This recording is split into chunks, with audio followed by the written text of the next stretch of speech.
اب چونکہ آپ کو پتہ ہے حج کا سیزن چل رہا ہے، حاجی لوگ حج کرنے کے لیے جا رہے ہیں، یہ بڑے خوش قسمت لوگ ہیں۔ اللہ تعالیٰ جتنے بھی حاجی اس ملک سے جا رہے ہیں یا پوری دنیا سے آ رہے ہیں، سب سے پہلی بات تو یہ کہ اللہ تعالیٰ ان کے حج کو اپنے بارگاہ میں شرف قبولیت عطا فرمائے، اور دوسری دعا یہ ہے کہ اللہ تعالیٰ ہمیں بھی توفیق عطا فرما دے کہ ہم اللہ تعالیٰ کا گھر دیکھ لیں، حضور نبی اکرم صلی اللہ علیہ وسلم کے روضہ اطہر پر جائیں اور اس کی زیارت ہو جائے۔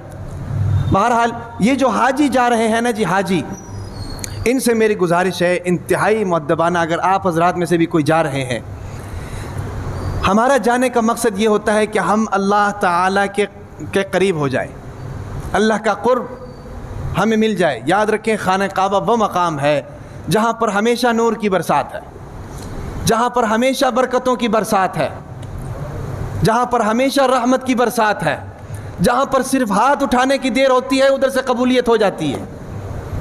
سمجھ آ رہی کہ نہیں؟ ایک حاجی حج کر کے جب آتا ہے تو وہ ایسے آتا ہے جیسے سفید کپڑا ہوتا ہے، اس کے گناہ، اس کے نامہ اعمال کو ایسے دھو کر صاف کر دیتے ہیں جیسے سفید کپڑا ہوتا ہے۔ اس لیے تو ہم جاتے ہیں وہاں پر کہ اللہ کا قرب حاصل ہو جائے، ہاں بھئی، ہمارے گناہ معاف ہو جائیں، کبیرہ گناہ معاف ہو جائیں، آئندہ کے لیے ہم وعدہ کر کے آئیں گناہ نہیں کریں گے، ہیں بھئی، اور وہاں جا کر اپنے لیے بھی دعا کریں، گزارش یہ ہے، اور خاص کر اپنے اس ملک کے لیے دعا کریں۔ اس وقت جو پاکستان کی سچویشن ہے، معاشی صورتحال ہے، عدم استحکام کا شکار ہے، سیاسی عدم استحکام کا شکار ہے، عدالتی عدم استحکام کا شکار ہے، اور ایک فتنے کا ماحول بنا ہوا ہے، لوگ بد اعتمادی کا شکار ہو چکے ہیں، معیشت اس وقت اس ملک کی زمین بوس ہو چکی ہے۔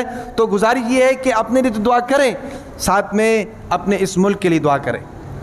سمجھ آ رہی کہ نہیں؟ یہ ملک ہے تو ہم ہیں، یہ ملک نہیں تو ہم نہیں۔ سمجھ آ رہی کہ نہیں؟ ہمارے بزرگوں نے قربانی دی ہے، ان کی قربانیوں کی لاج رکھنی ہے، تو اس ملک کے لیے دعا کریں۔ تو میں بتا رہا تھا کہ دیکھیں، ہم وہاں جاتے ہیں اس کام کے لیے جاتے ہیں کہ اللہ کا قرب مل جائے، اور پھر کتنی خوش قسمتی کی بات ہے کہ ہم وہاں جاتے ہیں، حضور نبی اکرم صلی اللہ علیہ وسلم کے روضہ اطہر پر کھڑے ہو جاتے ہیں بھئی۔ یاد رکھیں کہ یہ بڑی خوش قسمتی کی بات ہے کہ جو شخص یہاں سے جائے، یار اتنا بڑا اجر ہے، اس کے لیے آج کل کتنے پیسے لگ رہے ہیں جی؟ 8 لاکھ 10 لاکھ روپے، 12 لاکھ روپے، 12 لاکھ کیا، میں تو کہتا ہوں 24 لاکھ بھی لگ جائیں، اللہ تعالیٰ جب توفیق دیں گے تو پیسے کی کوئی حیثیت نہیں ہے۔ سمجھ آ رہی کہ نہیں؟ لیکن اس کا اجر اس سے کئی گنا زیادہ ہے جو ہم وہاں سے کما کر آتے ہیں۔ تو میری گزارش صرف اتنی ہے، جو حج پر جانے والے حضرات ہیں، کہ ہمارا ایک بہت بڑی بدنصیبی ہے ہماری، ہم لوگ وہاں جاتے ہیں اور وہاں جا کر، اور تو چلو غلطیاں کمزوریاں کرتے ہیں، لیکن جو سب سے بڑی کمزوری ہمیں نظر آتی ہے وہ یہ ہے کہ ہم وہاں جا کر سیلفیاں لیتے ہیں، وہاں جا کر سیلفیاں لیتے ہیں۔ کتنی بڑی بدقسمتی کی بات ہے، یہاں پر ہم جناب کعبے کی طرف پاؤں کرنا برداشت نہیں کرتے، بچے کو بھی سلاتے ہیں تو اس کی بھی ٹانگیں کعبے کی طرف نہیں کرتے، خانہ کعبے کی طرف، ایسے ہے کہ نہیں؟ گھر بناتے ہیں تو اس کے واش روم کو بھی دیکھ بھال کر بناتے ہیں کہ کہیں خانہ کعبے کی طرف نہ ہو جائے، اور پھر مسجد جب ہم بناتے ہیں تو خانہ کعبے کی ایگزیکٹ لوکیشن دیکھ کر محراب بناتے ہیں کہ کہیں رخ خانہ کعبے سے ادھر ادھر نہ ہو جائے۔ تو جب ہمیں اتنا خانہ کعبے کا خیال ہے اور اتنی محبت ہے، تو پھر میرا ایمان کیسے برداشت کر سکتا ہے کہ پاکستان میں بیٹھ کر میں خانہ کعبے کی طرف پیٹ کرنا برداشت نہ کروں، اور وہاں جا کر جناب کیمرہ اس طرح کرتے ہیں اور پیچھے خانہ کعبہ ہوتا ہے، پیچھے خانہ کعبہ ہوتا ہے۔ کتنے 100 کلومیٹر دور ہمیں یہ برداشت نہیں کہ ہم خانہ کعبہ کی طرف جناب پیٹ کریں، اس کی طرف جناب پاؤں کریں، اور یہ کتنی بڑی بدقسمتی ہے کہ اس بیت اللہ شریف کے اندر کھڑے ہو کر، جہاں پر 24 گھنٹے نور کی برسات ہو رہی ہے، 24 گھنٹے رحمتوں کی برسات اور برکتوں کی برسات اور دعاؤں کی قبولیت ہو رہی ہے، وہاں پر جاتے ہیں اور وہاں پر جا کر ہم اپنا موبائل نکال کر سیلفی لیتے ہیں اور ہمارا پیٹ خانہ کعبہ کی طرف ہوتا ہے۔ بدقسمتی ہے کہ نہیں؟ کیا ہم 12 لاکھ روپے اس لیے دے کر گئے ہیں کہ وہاں جا کر اپنی عبادات کو اس طرح ضائع کر دیں؟ ہیں بھئی، وہاں جا کر ہم بجائے ثواب کمانے کے گناہ کمائے۔ علماء کرام فرماتے ہیں کہ خانہ کعبہ میں ایک نماز پڑھنے کا ثواب 1 لاکھ نمازوں کے برابر ہے، لیکن ایک گناہ کرنے کا وبال بھی 1 لاکھ گناہوں کے برابر ہے۔ یاد رکھیں کسی بھی جگہ کی وجہ سے، اس کی فضیلت کی وجہ سے اگر نیکیوں میں اضافہ ہوتا ہے، اسی جگہ پر اگر گناہ کیا جائے تو اس گناہ کے وبال میں بھی اضافہ ہوتا ہے. یہ بات ذہن میں رکھیں. اور پھر دوسری خرابی ہم کیا کرتے ہیں؟ جب مدینہ منورہ جاتے ہیں، اللہ تعالیٰ ہم سب کو لے جائے، حضور نبی اکرم صلی اللہ علیہ وسلم کے روزہ اطہر پر جاتے ہیں، وہاں پر جا کر سیلفی لیتے ہیں. اور بھائی وہ انتہائی ادب کا مقام ہے، یاد رکھیں، انتہائی ادب کا مقام. وہ ذات، وہ شخصیت ہے جن کے سامنے صحابہ اکرام کا منہ بند رہتا تھا، جن کے سامنے صحابہ اکرام کی گردنیں جھکی رہتی تھیں، جن کے سامنے حضرت جبرائیل علیہ السلام بھی جھکے رہتے تھے، جن کے سامنے آنے کے لیے حضرت اسرائیل کو سب سے پہلے جبرائیل علیہ السلام کے ذریعے اجازت لینی پڑتی تھی. اور ہم وہاں جا کر کیا کرتے ہیں؟ اور ہمارا تو یہ عقیدہ ہے کہ حضور نبی اکرم صلی اللہ علیہ وسلم بنفس نفیس وہاں پر موجود ہے، اپنے جسم و روح کے ساتھ وہاں پر موجود ہے. اور اب جب ہم وہاں جاتے ہیں تو حضور اکرم صلی اللہ علیہ وسلم کا ڈائریکٹ قرب ہمیں نصیب ہوتا ہے. یہ تو ہمارا عقیدہ ہے. یہاں تو چلو دور ہے ہم، لیکن جب وہاں جاتے ہیں تو یاد رکھیں حضور نبی اکرم صلی اللہ علیہ وسلم ہمارے سامنے موجود ہوتے ہیں، ہمارے سلام کو سنتے ہیں اور اس کا جواب دیتے ہیں.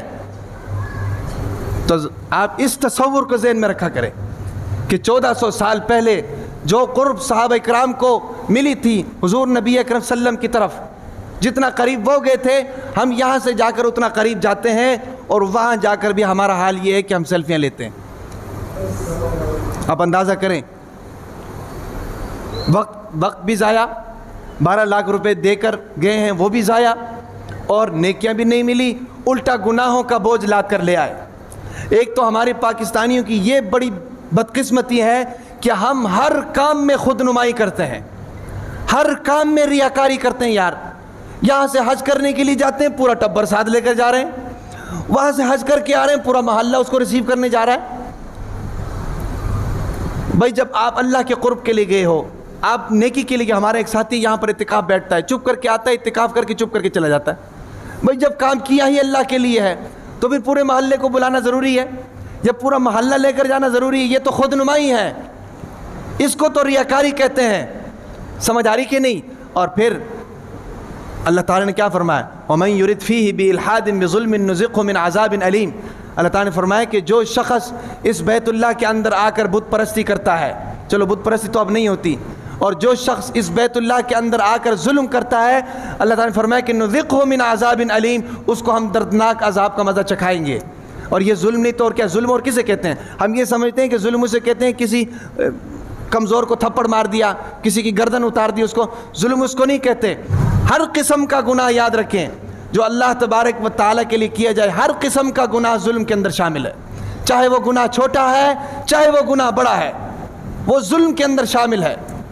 سمجھ آ رہی کہ نہیں؟ دوسرے ملک کے لوگ وہاں پر آتے ہیں بھئی وہ اتنا پیسہ خرچ کر کے آتے ہیں، وہ اس کو سمجھتے ہیں. مسئلہ یہ نا ہمارے دین کی کمزوری ہے، دینی علوم کی کمزوری ہے. ہم ہر کام برادری کو دکھانے کے لیے کرتے ہیں، ہر کام اپنا ناک اونچا کرنے کے لیے کرتے ہیں، ہر کام اپنے شریکوں کو دکھانے کے لیے کرتے ہیں.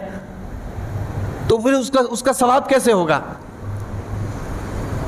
ظاہر بات ہے کہ وہ تو باعث ثواب نہیں ہوگا، وہ تو باعث گناہ ہوگا. 12 لاکھ روپے ہم یہاں سے لگا کر جا رہے ہیں، وہاں پر جا کر 40 دن رہ کر آ رہے ہیں، خرچہ کر کے آ رہے ہیں. آپ مجھے بتائیں کہ ایک شخص 12 لاکھ روپے دے کر وہاں جائے اور واپس جناب گناہوں کے بورے اٹھا کر لے کر آئے تو آپ اس کو حاجی کہیں گے؟ اس لیے حاجیوں سے میری گزارش یہ ہے، خاص طور پر مؤدبانہ طور پر، کہ اللہ تعالیٰ نے آپ کو قبولیت دی ہے، اس قبولیت سے بھرپور فائدہ اٹھائیں. اللہ تعالیٰ ہم کو بھی قبولیت عطا فرمائے.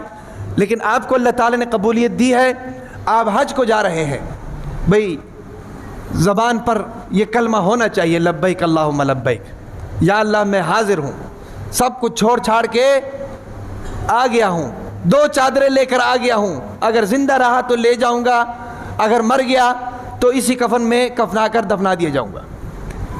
یہ حج کا فلسفہ ہے. انسان زبان حال سے یہی کہہ رہا ہوتا ہے، لبیک اللہم لبیک، یا اللہ میں حاضر ہوں. سمجھ آ رہی کہ نہیں؟ تو زبان پر یہ کلمے ہونے چاہیے، استغفار کی کثرت ہونی چاہیے، تاکہ ہم جو گناہوں کا سیلاب یہاں سے لے کر جا رہے ہیں، جو گناہوں کا بوجھ ہم لوگ یہاں سے لے کر جا رہے ہیں، اللہ تعالیٰ وہ بوجھ ہمارے کاندھوں سے اتار دے۔ سمجھ آ رہی کہ نہیں؟ تو یہ ایک گزارش حاجیوں سے کرنی